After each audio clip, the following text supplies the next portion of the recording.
Salut les expressistes, j'espère que vous allez bien.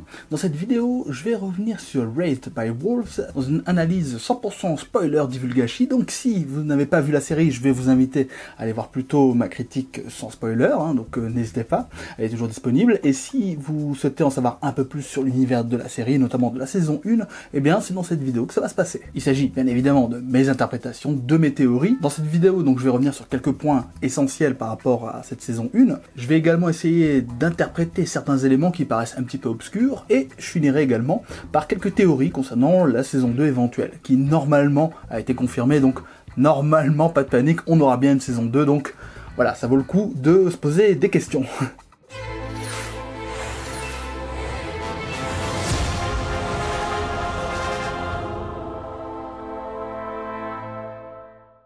Alors, on va commencer du plus simple. Je vais démarrer par le titre de la série, donc ça s'appelle Raised by Wolves, qu'on peut traduire par élevé par les loups, et c'est un titre qui paraît un petit peu étonnant, dans la mesure où il n'y a pas énormément de mentions aux loups, etc., et ça paraît pas évident comme titre, en fait, à première vue. En fait, moi, la seule mention réelle que je vois aux loups, c'est le passage où vous avez la mort de Tali, qui est l'une des jeunes enfants qui meurt au début, là, dans le premier ou deuxième épisode de la saison, et où vous avez effectivement mère qui va aller vers le gouffre où est tombée Tali, et elle va se mettre à hurler comme un loup finalement à la lune, et c'est vrai que c'est le seul passage qui moi me fait penser véritablement à un loup et qui pourrait justifier le titre, parce que en dehors de ça, il n'y a pas grand chose quand même dans cette saison qui justifierait le titre. Et d'après Futura-science.com, lorsqu'un loup quitte la meute, les autres se mettent à hurler. Il ne s'agirait pas là d'une réponse au stress du départ, ces hurlements reflèteraient plutôt le caractère de la relation sociale qui unit celui qui part au reste du groupe.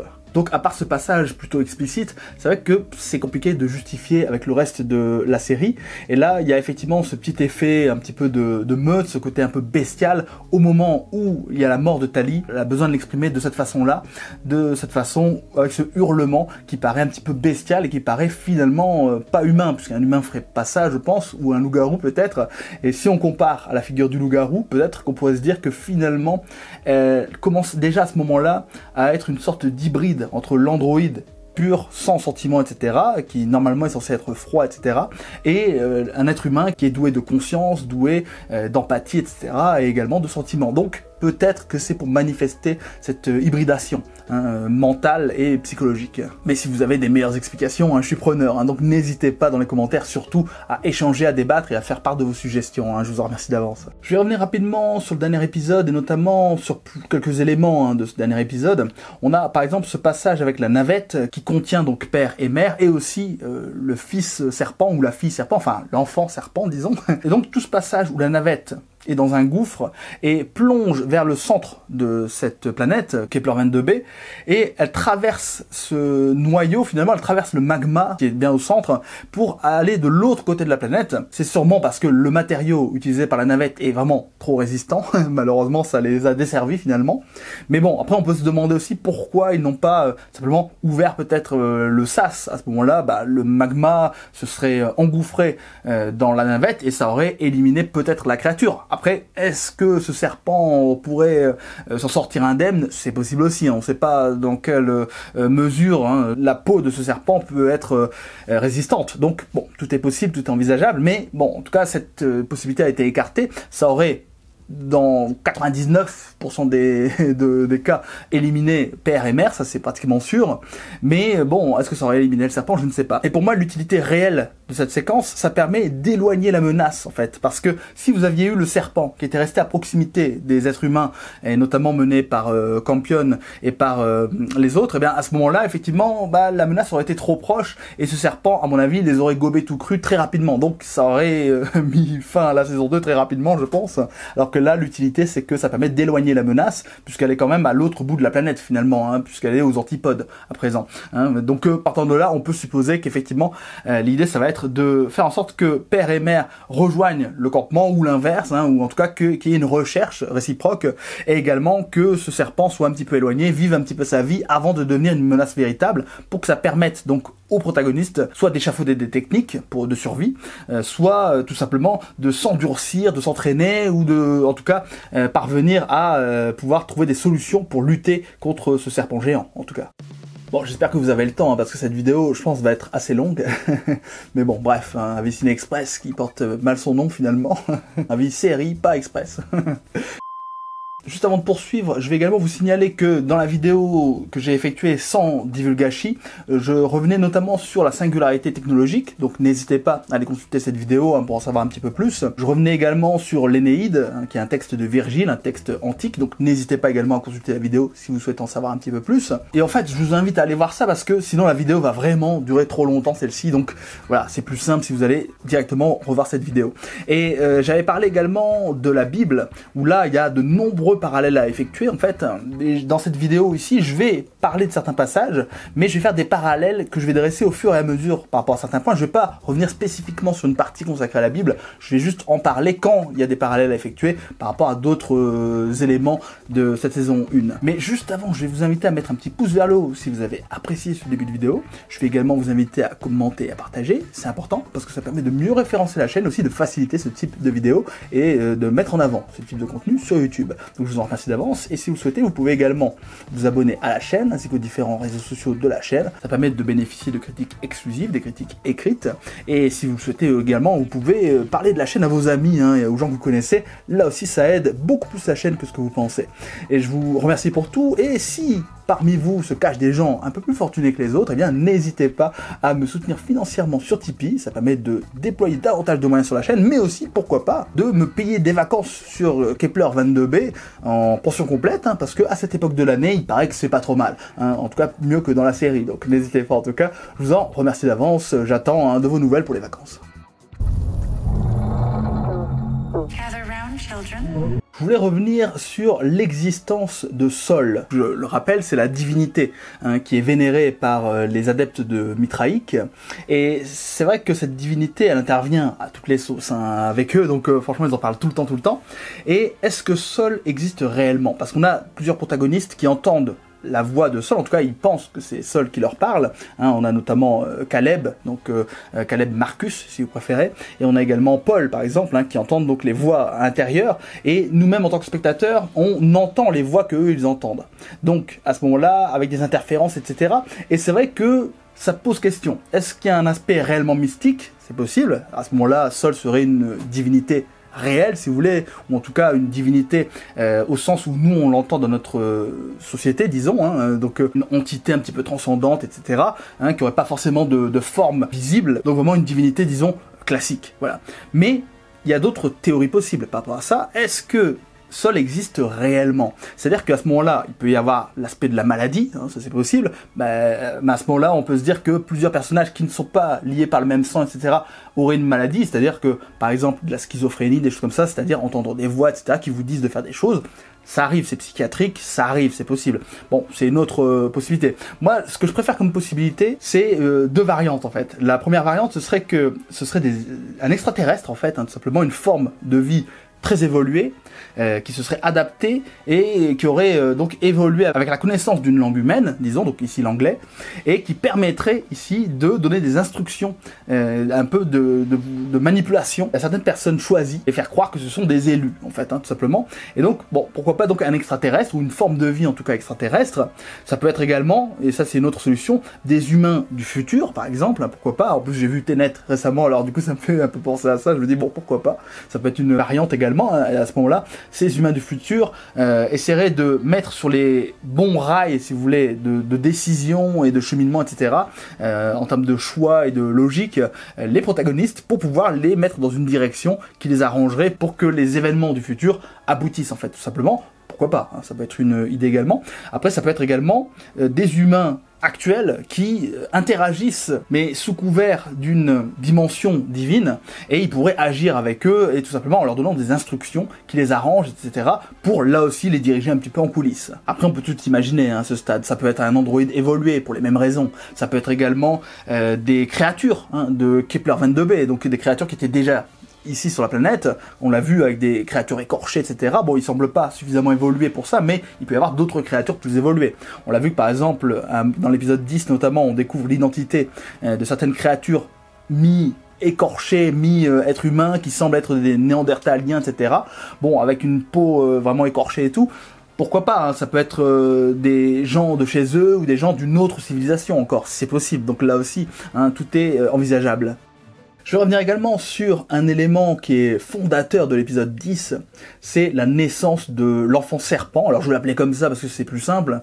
Et cet enfant serpent, donc par Lamia, hein, donc c'est l'autre nom, si vous voulez, de mère, hein, elle le dit à plusieurs reprises. Alors est-ce que c'est un nom qu'elle a trouvé juste comme ça, c'est possible, mais bon, c'est le nom en tout cas par lequel la connaissent les Mitraïques. Et ce choix du serpent n'est pas anodin, hein, ça fait bien évidemment penser au serpent biblique, hein, celui qui permet, entre guillemets, en tout cas qui guide vers le péché originel, etc. Ève, donc femme, hein, donc mère si vous voulez, donc l'équivalent en tout cas. Mais ça me fait penser aussi et surtout à l'Ouroboros. En fait, l'Ouroboros, c'est un symbole d'un serpent qui se mord la queue, dans de nombreuses mythologies, hein, même très nombreuses, symbolisant un cycle d'évolution refermé sur lui-même. D'après Wikipédia, ce symbole renferme notamment l'idée d'autofécondation. L'autofécondation, ça ne vous rappelle rien avec cette série? Mais j'y reviendrai d'ailleurs, hein, sur cette autofécondation, voir un petit peu les tenants et aboutissants, hein, mais ça ce sera un petit peu plus tard dans la vidéo. Avec ce serpent, et notamment quand il est en mode serpent géant, là, à la fin, on pense aussi à cette figure du démon dieu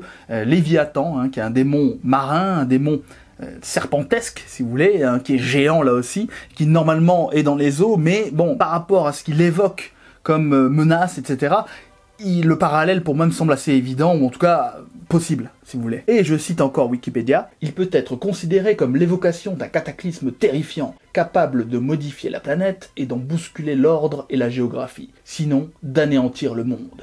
Mais en tout cas, très souvent identifié dans la plupart des mythologies et des cultes comme une bête de l'Apocalypse. Bête de l'Apocalypse, on n'est pas loin aussi de parler d'antéchrist, c'est possible. Là aussi, c'est-à-dire un antéchrist dans la religion chrétienne, c'est une figure qui est censée détruire le monde des hommes finalement. Et est-ce que ça n'est pas le cas ici avec ce serpent géant ? C'est possible, hein, parce que là aussi, on peut se dire que cette créature pourrait receler une puissance phénoménale, hors norme, en disposant de la puissance de mère, hein, et en même temps en ayant cet aspect inhumain et bestial, hein, dû à son côté serpent, tout simplement. Si on ajoute en plus que, depuis le début de la série, on a des ossements de serpents géants qui traînent un petit peu partout, eh bien, à ce moment-là, on peut se dire, est-ce qu'il n'y a pas eu déjà sur cette planète un serpent géant ou plusieurs serpents géants? C'est possible, là aussi. Donc ce serait sa planète d'origine, en fait, tout simplement. Ce qui va être intéressant, en tout cas, hein, par rapport à ce serpent, c'est de voir les capacités de celui-ci en saison 2, parce que là, on a simplement vu qu'il volait, on a simplement vu qu'il avait la puissance nécessaire pour briser son vaisseau de l'intérieur et pour sortir, sans problème. Donc voilà, maintenant, en savoir plus sur lui, ça va être intéressant, et notamment voir quelle est sa capacité de résistance, hein, face à des armes traditionnelles, disons, ou face à des armes plus puissantes, parce que je pense notamment à l'œil, hein, que possède maintenant Ragnar, enfin j'allais dire Ragnar, non, il s'appelle pas Ragnar ici, il s'appelle Caleb, Marcus, mais bon, voir un petit peu qu'on pourrait lui opposer comme résistance en tout cas. Mais il y a un autre élément auquel on peut penser finalement, c'est est-ce que ce serpent finalement serait obligatoirement un antagoniste? Parce que effectivement, à ce moment-là, bon, c'est vrai qu'il a l'air violent comme ça par rapport à son apparence, il a l'air dangereux, etc. Et par rapport à l'aspect un petit peu symbolique de la Bible, etc., on peut plus logiquement penser que c'est un être malfaisant, un être diabolique, etc. Mais pas forcément. Si ça se trouve, il a simplement une apparence démoniaque, alors qu'en réalité, il pourrait ne pas être du tout agressif, ne pas être démoniaque. Si ça se trouve, en l'élevant correctement, en ayant des bonnes interactions, ça pourrait devenir un allié, en fait, ou en tout cas un serpent gentil, hein, tout simplement. Donc pourquoi pas? Bon, j'en doute un peu vu sa tête, mais qui sait? Mais si c'est pas le cas, il va être difficile à combattre, hein, je pense. Je vais revenir à présent sur le cas donc de mère et essayer de se poser quelques questions concernant la façon dont elle est tombée enceinte. Effectivement, parce qu'il y a une sorte d'autofécondation.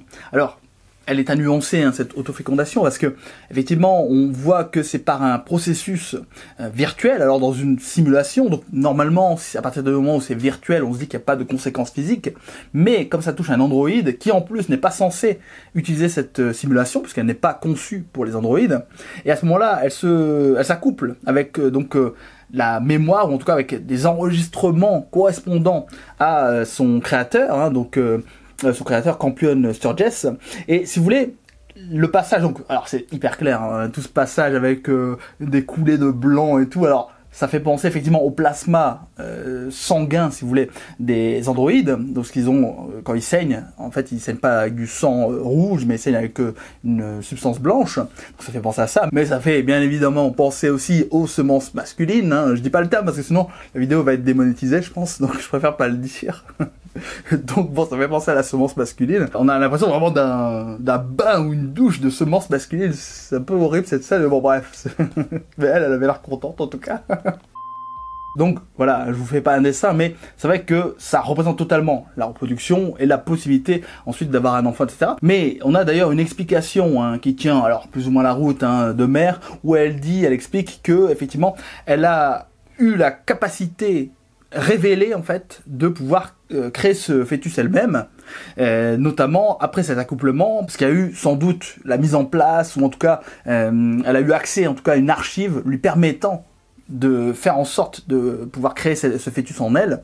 Mais bon, évidemment, si on dresse un parallèle ici assez connu, ça va être un parallèle biblique, là aussi, puisqu'on peut forcément penser à la figure de Marie. C'est une femme qui est censée ne pas avoir eu de rapport avant d'être tombée enceinte en fait, à ce moment-là. Et elle tombe enceinte par la grâce de Dieu, si vous voulez. Et du coup, c'est vrai qu'il y a un petit peu ce côté-là en fait, et c'est à ce moment-là où on se dit effectivement, peut-être que elle tient en elle le prophète, etc. Puisqu'il y a notamment beaucoup dans la série, cette notion de prophète, etc. Ça, j'y reviendrai également un petit peu plus tard, pour essayer de deviner avec vous qui pourrait être le réel prophète, s'il y en a un bien évidemment, parce que c'est pas sûr non plus, mais bon, en tout cas c'est possible. Donc, s'il y a un géniteur mâle, eh bien effectivement ça peut être donc Campion Sturgess, donc le créateur, c'est possible, c'est la première piste, mais bon, quand on voit la gueule de l'enfant, on se dit, bon, a priori ça doit pas être lui. Sauf si ce créateur était, dès le départ, pas un humain. C'est possible aussi. Et ça me fait penser à une citation que j'aime beaucoup utiliser, en fait, une citation de Arthur C. Clarke. C'est une technologie suffisamment avancée est indiscernable de la magie. Et ici, c'est un peu le cas, encore une fois, c'est que peut-être, tout simplement, que la technologie qui a été utilisée ici, ça nous apparaît comme pas possible, ou en tout cas, on n'arrive pas à la discerner comme étant une technologie, et ça nous paraît un petit peu étonnant, ou en tout cas impossible en fait, avec nos sens actuels ou nos connaissances actuelles. Alors que par rapport à l'univers qui est mis en place, si ça se trouve dans leur univers, c'est logique en fait, mais technologiquement, scientifiquement. Mais c'est juste qu'on ne parvient pas nous à l'expliquer, et ça ne nous est pas véritablement expliqué non plus dans la série, puisque ça n'est que une explication comme ça qui tient pas totalement la route de Mère pour essayer de justifier comment ça s'est arrivé. Mais bon, libre à nous d'y croire ou non à cette interprétation. Mais bon, quand on voit la tronche de l'enfant, on peut se dire que peut-être Mère a-t-elle été fécondée par un parasite, tout simplement. Parce que, et là aussi, ça rejoint par contre cette fois l'univers, on va dire, ou l'obsession dans les univers montrés à l'écran par Ridley Scott, notamment Alien, Prometheus, ce genre d'éléments ou d'œuvres science-fictives en tout cas, ça peut rejoindre cette obsession du parasitisme. Et donc, peut-être qu'à ce moment-là, elle a été parasitée par un être qui a profité simplement de cette interface, parce que finalement, elle aurait été utilisée comme une simple interface, parce que c'est une androïde, donc pas un être humain, et avec un être humain, peut-être que ça aurait été impossible pour ce parasite de s'accoupler, ou en tout cas d'avoir une engeance, alors qu'ici, avec un androïde qui est synthétique, qui a des capacités donc reproductives, alors que c'est pas censé être le cas d'ailleurs, mais elle a en tout cas la possibilité finalement de se reproduire à partir du moment où on modifie, alors peut-être son algorithme, peut-être ses codes, peut-être un petit peu l'aspect physique, etc. Voilà, donc ça a permis en tout cas de pouvoir s'adapter et de pouvoir ici avoir une engeance. Donc en la personne, ou plutôt en la créature du serpent, tout simplement. Donc c'est aussi une piste à envisager. Ou alors c'est juste de la science-fiction et on s'en fout, c'est possible aussi. Je vais revenir à présent sur ce qu'on appelle la désévolution, ou disons la régression de l'homme de Néandertal qu'on voit dans l'épisode 10 notamment. Et en fait, c'est vrai que de notre point de vue, on va dire d'hommes et femmes modernes, ça nous semble pas logique en fait, qu'un être Homo sapiens sapiens puisse potentiellement régresser en homme de Néandertal ou autre. Mais il faut considérer que d'un point de vue scientifique, l'évolution, ça n'implique pas forcément un progrès, si vous voulez. C'est-à-dire que l'évolution, qu'elle soit physique ou même technique, technologique, ça sous-entend une adaptation en fait à l'univers. Donc peut-être qu'ici, par rapport à cette planète Kepler 22b, les anciens êtres humains si potentiellement, là je suis dans une théorie, hein, donc les anciens êtres humains qui auraient peuplé ici ces contrées, eh bien peut-être auraient évolué sous forme de Néandertal parce qu'ils n'avaient pas de technologie, etc., pour pouvoir survivre, et que le seul moyen de survivre était par leur capacité physique. Et il est évident que les Néandertals ont des capacités physiques supérieures aux Homo sapiens sapiens, puisque les Homo sapiens sapiens ont évolué pour avoir des cerveaux plus gros et plus intelligents, et pour pouvoir utiliser des outils, des armes, des technologies, etc. Alors que les Néandertals, alors utilisaient quelques outils, etc., mais étaient quand même moins évolués, moins perfectionnés et moins intelligents. En tout cas, c'est ce qui semble être le cas, mais ils étaient plus forts physiquement, hein, avec plus trapus, plus musclés, etc. Donc peut-être que cette évolution a été en réalité bénéfique pour ces êtres-là, pour pouvoir s'adapter à cet environnement hostile, tout simplement. Donc, de ce point de vue-là, on pourrait se dire, ah, finalement, pour eux, de leur point de vue, c'est une évolution, alors que pour nous, on voit ça d'un point de vue extérieur en se disant, bah, c'est une régression. Vous voyez le délire, donc, bon, pourquoi pas, hein. Après, là aussi, vu la tronche de celui qui se fait tuer, là, celui qui agresse Mère, et à ce moment-là, il y a un plan où on voit vraiment son visage, d'assez près quand même, et c'est vrai qu'il a un visage qui semble pas totalement humain. Eux, ils disent Néandertal, mais il n'y a rien de néandertalien, ou alors c'est la vision qu'ils ont des Néandertals. Après, c'est vrai que nous, on va dire que d'un point de vue extérieur, quand on voit des représentations des hommes de Néandertal, on a l'impression qu'ils ont des têtes finalement presque comme les nôtres, mais avec, vous savez, le front ici, ils ont une espèce de bosse, etc., un nez plus épaté, etc., et un visage plus anguleux, et plus carré, et une grosse musculature, etc. Bon, peut-être, mais peut-être que on a une vision erronée, puisque effectivement, cette vision, elle peut être un petit peu différente de la réalité, en fait. Et peut-être que là, ils ont une autre représentation de l'homme de Néandertal, et qui a un visage, un faciès qui semble être une sorte d'hybridation finalement entre peut-être les écorchés qu'on voit, hein, dans la série, et également les hommes normaux en fait, enfin les hommes actuels Homo sapiens sapiens. Et voilà, donc c'est une possibilité, mais on peut aussi se dire pourquoi ce serait pas une hybridation avec le serpent, pourquoi pas, hein, alors pas celui qu'on a vu, hein, qui vient de naître, mais un serpent passé, etc. Pourquoi pas, hein, une hybridation, une adaptation à son environnement. Donc pourquoi pas, là aussi les pistes sont à étudier, elles sont crédibles, enfin, en tout cas à mes yeux. Ensuite, il y a des possibilités également que les hommes, qu'on voit, hein, dans cette saison, aient été envoyés sur cette planète des années, des siècles même auparavant, c'est possible. Et d'ailleurs, dans l'épisode 9, une mention au fait que des sectes diaboliques ont été exilés. À un moment où il y a eu l'avènement donc des Mitraïques, on peut supposer qu'à ce moment-là, il y a eu une purge de tous les autres cultes, etc. Hein, et donc, à ce moment-là, surtout si on compare avec l'Empire romain, parce qu'il y a beaucoup de liens par rapport au Mitraïque avec l'Empire romain, je vous le dirai ça juste après, et c'est vrai que si on compare avec l'Empire romain, on se dit qu'à un moment, quand le christianisme s'est imposé, il y a eu une purge de tous les autres cultes, etc. Donc pourquoi pas une série d'événements similaires, et à ce moment-là, si c'est arrivé, peut-être que certains, on va dire, religieux de ce culte se sont enfuis, ou en tout cas ont été exilés aussi, c'est possible, notamment sur Kepler 22b, se sont installés des siècles, voire des millénaires auparavant, et que ça soit tombé un petit peu dans l'oubli. Et à ce moment-là, ils auraient évolué en vivant sur cette planète avec un culte un petit peu différent, etc., ou même complètement différent d'ailleurs. Donc, pourquoi pas, là aussi, et ça ce sera intéressant, et probablement une piste en saison 2, je pense. Et on peut aussi aller dans cette direction-là, notamment par le fait que, à un moment, vous avez Mère qui trouve, dans un ancien vaisseau spatial, elle trouve un casque, qui d'ailleurs fait vachement penser à un casque qu'on peut trouver dans Prometheus par exemple, et en fait elle trouve un casque donc qui semble un peu ancien, etc., mais qui est technologiquement avancé, hein. Et donc on peut se dire à ce moment-là qu'il y a peut-être eu une civilisation qui est allée sur cette planète avant les autres, et peut-être qui a colonisé la planète en partie, etc., ou qui en tout cas après a été décimée, etc., c'est possible, mais peut-être que eux aussi constituent les ancêtres véritables de la civilisation qu'il y a sur cette planète, parce qu'il y a peut-être des gens, hein, comme je vous le disais, qui sont déjà sur la planète. Et on le voit aussi avec les cubes, hein, qui sont trouvés par les Mitraïques, les cubes, alors je dis les cubes, mais ils ont des formes un petit peu spéciales, mais effectivement ces fameuses structures noires, si vous voulez, peut-être que là aussi c'est des structures qui émanent d'anciennes civilisations et d'anciens cultes, etc. Donc c'est possible aussi, hein. Et ensuite moi j'avais pensé aussi par rapport aux Mitraïques que peut-être on allait aller vers une nouvelle religion, hein, et que finalement donc Caleb il n'était pas le prophète des Mitraïques, mais qu'il était le prophète d'une religion nouvelle. Ça, j'y reviendrai juste après. Je reviens à présent sur les liens des Mitraïques avec l'Empire romain. Et parce qu'il y a pas mal de liens quand même qui sont assez intéressants. Alors je vais pas revenir sur tous les trucs parce qu'il y a beaucoup de choses. Je vais revenir sur les trucs vraiment principaux en fait. Si vous souhaitez en savoir plus également, dans ma première vidéo, j'avais parlé, donc sans spoil, j'avais parlé de l'Énéide, hein, qui est un texte donc ancien, écrit par Virgile. Et donc c'est vrai que dans ce texte, il y a pas mal de parallèles qu'on peut dresser, je pense, avec ce qui se passe dans la série. Mais également, il faut savoir que le culte de Mithra, c'est un culte qui a réellement existé, en fait, hein, dans la Rome antique.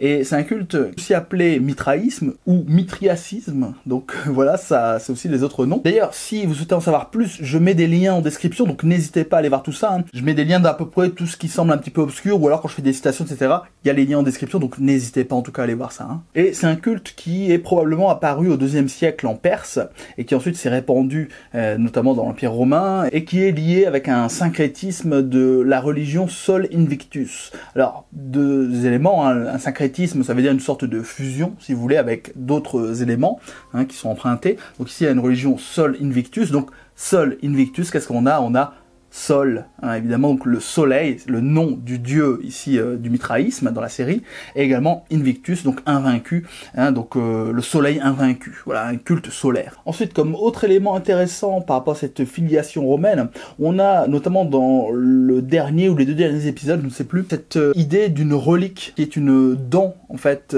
qui appartiendrait, en tout cas, à un personnage célèbre, et donc on a ici une dent, et qui est vénéré hein, comme une relique, comme je vous le disais, et on a des traces dans la réalité hein, de dents qui ont été vénérées, des saintes dents de lait de Jésus de Nazareth, et en tout cas reconnues ou supposées comme telles, et qui ont été vénérées, ou en tout cas mises dans des églises, etc. Là aussi, je mettrai les liens en description, donc n'hésitez pas à aller voir ça, si vous souhaitez en savoir plus. Donc là, il y a un parallèle qui peut être fait en se disant que ça sort pas de nulle part en fait. Donc voilà, après il y a d'autres éléments hein, par rapport à cette filiation romaine, on le voit dans toute l'imagerie des costumes, on le voit également dans l'insigne des mitraïques, dans beaucoup de choses, même dans leur organisation si vous voulez. Il y a énormément d'éléments, je vais pas tout développer parce qu'il y a vraiment beaucoup de choses et la vidéo sinon elle va faire 3 heures je crois, donc bon, voilà, ça va pas être forcément intéressant. Donc je vais à présent vous faire part de quelques éléments, comme ça, un petit peu en vrac, avant de passer aux interrogations et notamment aux théories sur la saison 2 potentielle. Voilà, donc j'espère que ça va vous plaire, la suite de la vidéo. Alors, premier petit élément en vrac, la femme de Caleb s'appelle Marie, et l'identité qu'elle vole, c'est Sue. Donc c'est drôle, parce qu'une Marie-Sue, d'après Wikipédia, est un nom péjoratif donné au départ à un personnage de fiction trop parfait. Souvent la projection de l'auteur même dans un univers fictif. Autre élément en vrac, ouais, j'ai trouvé que les écorchés, qui sont très agressifs là, ils me font vachement penser aux écorchés dans Resident Evil. Donc si vous avez joué à ce jeu vidéo d'horreur, je trouve que c'est la même dégaine, ils sont aussi agressifs et flippants. Le nom de Campion, qui est donc porté à la fois par le créateur, Campion Sturges, mais également par l'enfant, allez, on va dire, qui en soit, et dans les potentiels élus, hein, les potentiels prophètes, le jeune Campion, eh bien c'est un nom qui peut venir peut-être de Saint-Edmond Campion, qui était l'un des martyrs catholiques du règne de Élisabeth Ier d'Angleterre. Là aussi, lien en description. Hein. Je sais pas si ça vous a fait la même chose, mais tout ce passage où on a Caleb qui se bat un petit peu comme ça contre son chef mitraïque, hein, qui est votre éminence là, et donc toute cette partie où ils se disputent, où on voit qu'ils vont pas dans la même direction, etc., ça m'a vachement fait penser à son rôle de Ragnar dans Viking, notamment dans la première saison, où il se bat un peu comme ça contre son Jarl. Vous savez, le Jarl, c'est le chef viking qui dirige, on va dire, une localité, et ici, effectivement, il y a exactement le même rapport de force et cette dissension entre les deux, et ça finit exactement de la même façon, c'est-à-dire qu'il finit par prendre sa place en fait. Donc j'ai trouvé ça vraiment rigolo, et voilà, donc c'était juste un petit parallèle comme ça qui peut-être est juste un clin d'œil, ou peut-être ça n'a vraiment rien à voir finalement avec Viking, mais je trouvais ça assez drôle. Pour rester sur Caleb, je me disais, est-ce que finalement ce serait pas un androïde en fait, mais un androïde ultra perfectionné qui est entre guillemets presque parfait, c'est-à-dire qu'on peut pas détecter que c'est un androïde en fait. Donc est-ce que c'est possible? On a quelques indices comme ça qui vont dans cette direction-là en tout cas. À un moment, vous avez par exemple Mère qui lui dit qu'ils sont faits d'un même esprit. C'est une phrase qui est un petit peu ambiguë, et donc à ce moment-là, est-ce qu'elle veut dire qu'ils sont faits d'un même esprit d'androïde en fait? Pourquoi pas? Ensuite, il y a un autre élément que j'ai trouvé très troublant et qui m'a un peu mis la puce à l'oreille, c'est un passage où on voit un flashback de Caleb quand il est sur Terre en train de s'entraîner. Et on le voit suivre cette formation militaire, et il y a un instructeur qui le regarde comme ça et qui lui dit, comme ça pour lui donner à la pêche ou pour le piquer un peu au vif, il lui dit est-ce que t'es un androïde, et juste après il se met à rigoler et il se barre. Et à ce moment-là je me suis dit, ah, est-ce que finalement c'est pas pour nous dire la vérité en fait? Est-ce qu'il n'est pas vraiment un androïde en fait, tout simplement? Et en plus ce serait vachement pratique pour expliquer pourquoi il entend des voix en fait, hein, tout simplement. Il entendrait des voix parce que il est câblé entre guillemets pour réceptionner ces voix en fait, hein, des voix qui viendraient, alors avec les explications que je vous ai données tout à l'heure, mais bon, pourquoi pas, là aussi c'est envisageable. D'ailleurs, il y a un dernier élément qui là aussi va un peu dans ce sens, c'est que Lucius lui a mis l'œil de mer dans l'œil droit, si je dis pas de bêtises, et juste après qu'ils aient combattu en fait l'un contre l'autre. Et je me dis à ce moment-là, quel peut être l'impact sur un être humain, mais peut-être qu'il n'est tout simplement pas humain, qu'il est un androïde en fait. Et que c'est pour ça qu'il a pu réceptionner cet œil sans avoir de problème finalement. Et si c'est le cas, à ce moment-là, qu'il soit humain ou non d'ailleurs, quel peut être l'impact d'un point de vue de la puissance, etc. et d'un point de vue de l'utilisation de cet œil? Parce que s'il parvient à utiliser ne serait-ce avec un seul œil la moitié de la puissance qu'avait Mère quand elle était en mode un petit peu comme ça berserk, donc en mode transformé si vous voulez, à ce moment-là, qu'est-ce qu'il pourrait en faire lui? Et est-ce qu'il serait capable de vaincre à ce moment-là, notamment le serpent géant? C'est possible. D'ailleurs, c'est extrêmement intéressant de voir, là je vais passer vraiment dans la partie théorie sur la saison 2.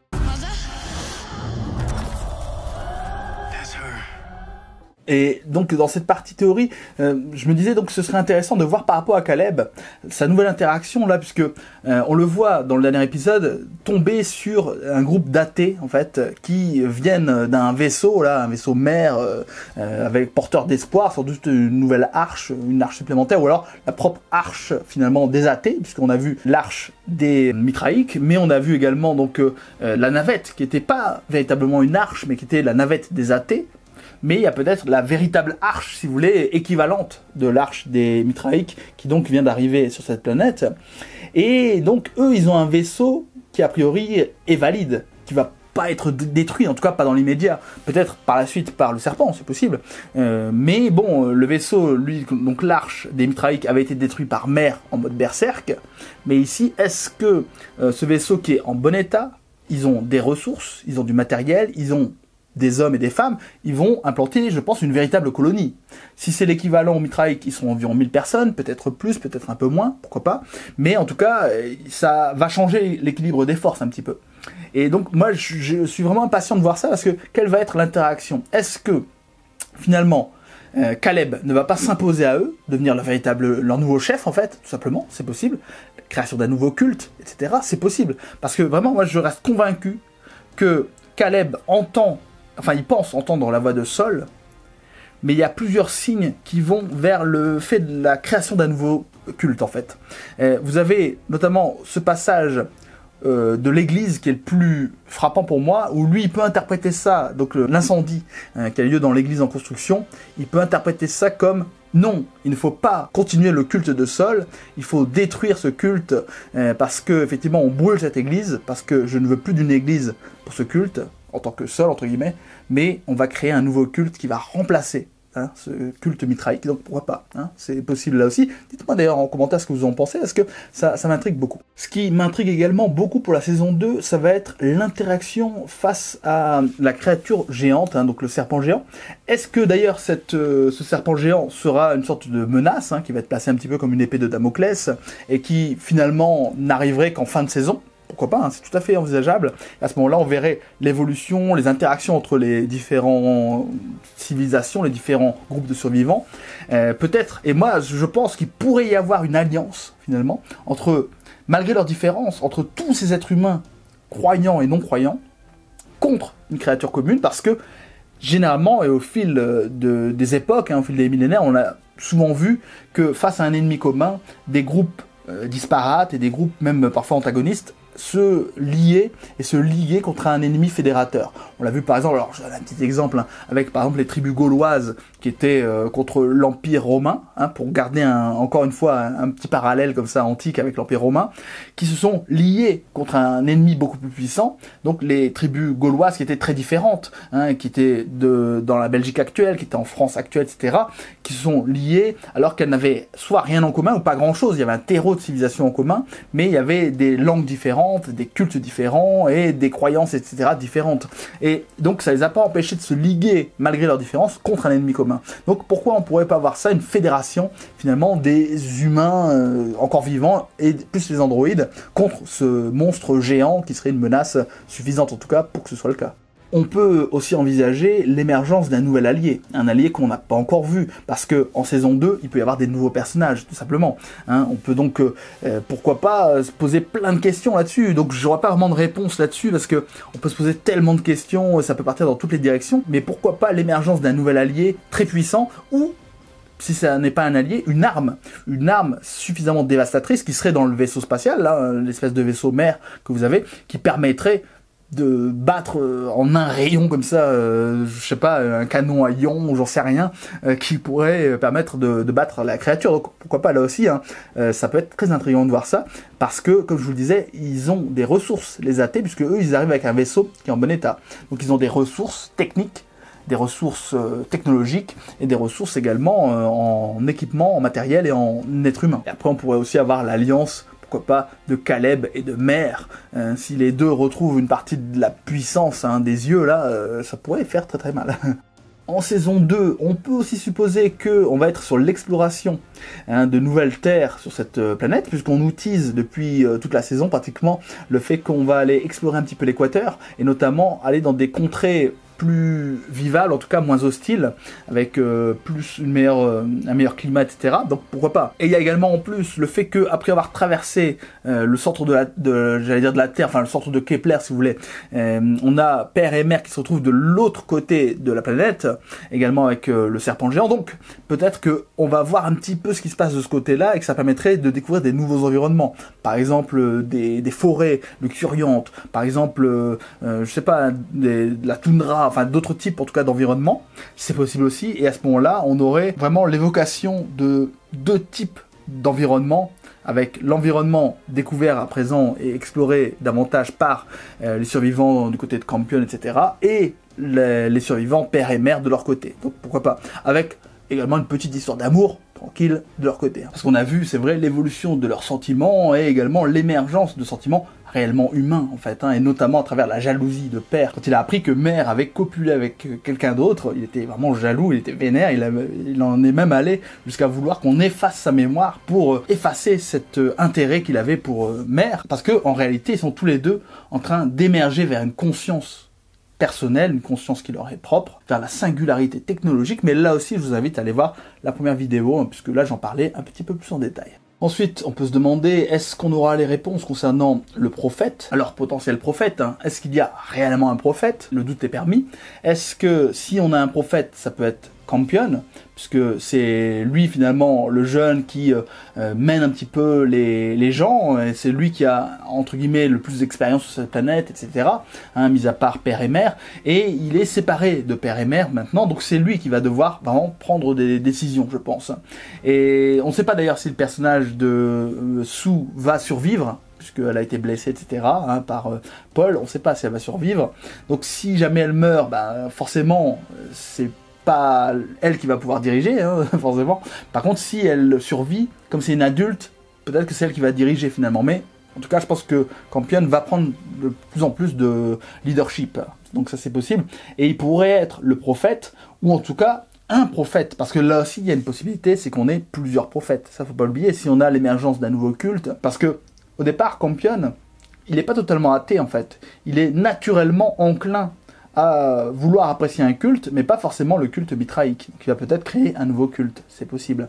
Et ensuite, on a également donc Paul, qui peut être lui aussi un personnage potentiel pour devenir prophète, et lui, il entend les voix, notamment, de Sol, donc pourquoi pas, hein, là aussi devenir un prophète, ou on peut imaginer aussi un martyr, si jamais il se sacrifie pour X raisons, hein, dans des événements futurs de la saison 2, pourquoi pas. Après, il a également un prénom, là aussi, qui est biblique, hein. Paul, c'est un personnage très connu dans la Bible. Je mettrai un lien en description, parce que je ne vais pas vous faire la généalogie de tous les personnages, mais je mettrai un lien en description, donc si vous voulez en savoir plus, allez voir ce lien, pas de problème, hein, c'est plus simple. Et ensuite, vous avez donc le personnage de Caleb, ça j'en ai parlé un petit peu tout à l'heure, mais effectivement, lui aussi, c'est un candidat idéal parce qu'il entend les voix. Aujourd'hui, il est dans une forme d'errance, hein, qui rappelle un petit peu l'errance en mode Moïse ou des gens comme ça, si vous voulez, seul dans le désert et tout, le mec. Enfin bon, bref, après là, il tombe sur les athées. Mais en tout cas, c'est un personnage qui semble illuminé. C'est un personnage qui est totalement investi par sa croyance. Et c'est un personnage surtout qui, au départ, est totalement athée et qui finit par être complètement retourné par rapport aux événements qu'il vit et par rapport à la voix qu'il entend. Donc, effectivement, c'est un personnage qui, au départ, n'est pas prédestiné à devenir un prophète, et c'est ça qui est intéressant, parce que il a été choisi finalement. C'est cette idée d'élection en fait qui est intéressante, parce que c'est un personnage qui n'a pas les préceptes, qui n'a pas la connaissance, si vous voulez, de cet aspect religieux, mais qui le développe par son comportement et par son dévouement total en fait. Et c'est ça qui vraiment peut faire la différence, je trouve. Donc voilà, bah écoutez, je vais en rester là sur cette vidéo, je pense qu'elle est extrêmement longue, hein, je vais m'amuser sur le montage, bref, et en tout cas j'espère que cette vidéo vous a plu. Si c'est le cas, je vais vous inviter à mettre un pouce vers le haut, à commenter et à partager, ça permet de mieux référencer la chaîne et aussi de soutenir vraiment Avicii Express sur la toile qui en a bien besoin. Je vous en remercie d'avance, et si vous souhaitez, vous pouvez également vous abonner à la chaîne et vous abonner aux différents réseaux sociaux de la chaîne. Ça permet d'avoir accès à des contenus exclusifs, notamment des critiques écrites, hein, puisque je fais d'habitude plutôt des critiques plutôt que des explications complète comme ça, mais bon, j'aime bien aussi faire cet exercice, donc n'hésitez pas en tout cas, et n'hésitez pas aussi à parler de la chaîne autour de vous, ça aide vachement la chaîne, vraiment. Je vous remercie, et si vous souhaitez, vous pouvez également me soutenir financièrement sur Tipeee, donc le lien est en description, et également sur votre écran. Donc n'hésitez pas, ça me permettra par exemple de créer un algorithme me permettant de découvrir les futures saisons possibles de cette série, et notamment de comprendre l'intégralité de la série sans avoir à réfléchir. Et ça, c'est plutôt pas mal. Si vous souhaitez poursuivre un petit peu sur la chaîne, je vais vous inviter à aller voir cette vidéo de critique sans divulgachi, donc sur la saison 1 de Raised by Wolves, donc n'hésitez pas en tout cas. Je vous remercie pour tout et je vous dis donc à très bientôt et surtout, allez voir des films et des séries. À très vite. Ciao les expressistes.